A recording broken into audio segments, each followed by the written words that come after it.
While in the first video of this two-part series, we focused on the importance of the Nile River for its riparian nations, in this video we would like to discuss new initiatives for using the Nile, and we will look at a project that is currently causing a conflict between Egypt and Ethiopia.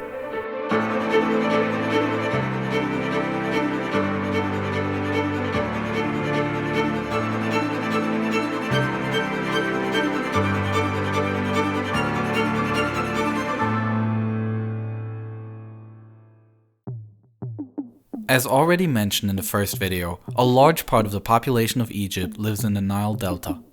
About 2/3 of the Egyptian population lives here, and about half of the country's agricultural production is achieved here.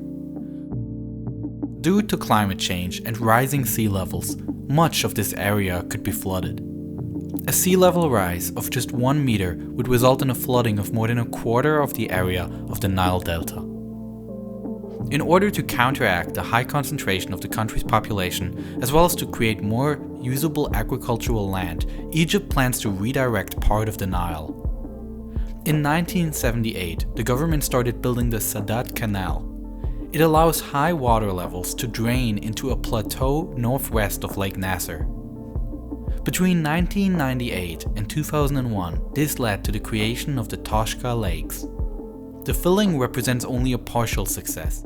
Since the water here cannot run off and the evaporation in this region is very high, these two lakes have shrunk ever since. But the filling is part of a much bigger venture, the New Valley Project. Originally proposed in 1968 by then President Gamal Abdel Nasser, the idea was to harness new land in the western desert by creating a second river course that connects several oases. In 1997, then Egyptian President Hosni Mubarak revived these plans and initiated the construction of the Sheikh Zayed Canal, named such based on a substantial financial support from the United Arab Emirates.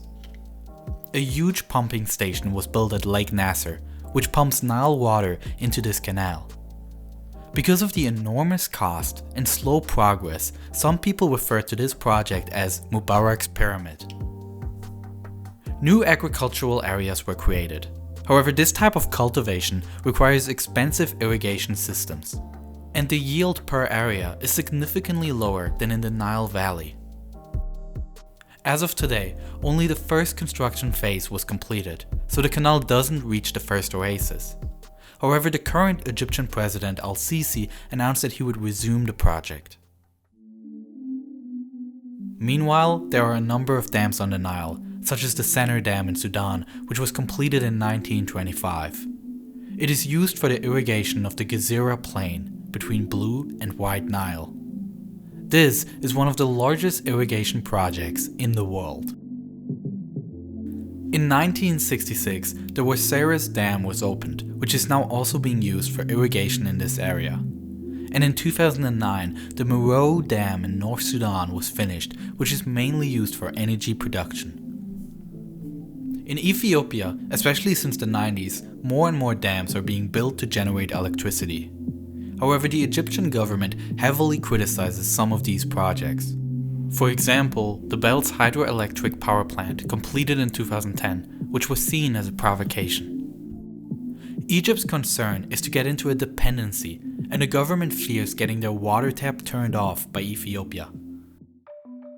But the main issue between both countries is this project, the Grand Ethiopian Rennaisance Dam, which is currently being built near Ethiopia's border with Sudan.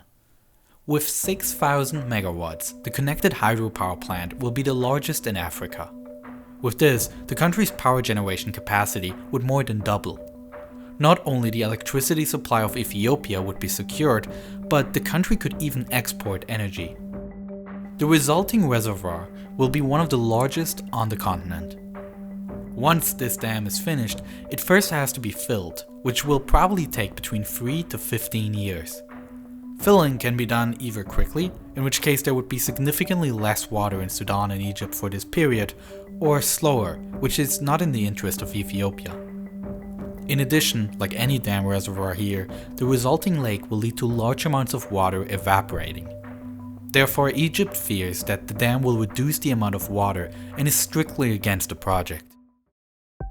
In their opposition, the Egyptian government refers to an agreement that governs the distribution of the Nile water. After the United Kingdom withdrew from Egypt and Sudan in 1956, both countries reached the Nile Water Agreement. It states that of the annual water volume of estimated 84 billion cubic meters, Egypt holds rights to 66% and Sudan 22%. Back then, it was estimated that the remaining 12% will be lost through evaporation. The other riparian nations were not even mentioned in the agreement, even though most Nile water originates here. In May 2010, these upstream nations formed an agreement for a fairer distribution of Nile water. Both Egypt and Sudan refused to renegotiate their share of the waters of the Nile. For years, Egypt and Ethiopia have been negotiating about the Grand Ethiopian Rennaisance Dam, but they have not been able to come to an agreement. Former Egyptian President Mohamed Morsi had repeatedly threatened Ethiopia with war if the two countries don't agree. If the Nile River's water decreases by a single drop, then our blood is the alternative. The current Ethiopian Prime Minister and 2019 Nobel Peace Prize laureate Abiy Ahmed has repeatedly affirmed that the dam should not harm Egypt. I want to tell the Egyptian people we Ethiopians abide to the principles of brotherhood and good neighborhood. We fear God. Therefore, we have no desire to cause harm to the Egyptian people.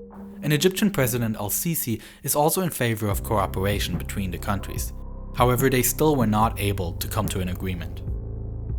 The different interests are difficult to reconcile, but at the same time, all Nile nations are aware that cooperation is important in tackling water problems in the region. In order to secure the water supply for agriculture, industry, and private households, dams along the Nile are an important tool. Proposed increase of seawater desalination plants could also play a role, but they are very expensive and not necessarily environmentally friendly. Similarly, rationing water consumption could prove important. Especially suitable for this is water reclamation as well as more efficient irrigation methods, for example through the use of drip irrigation.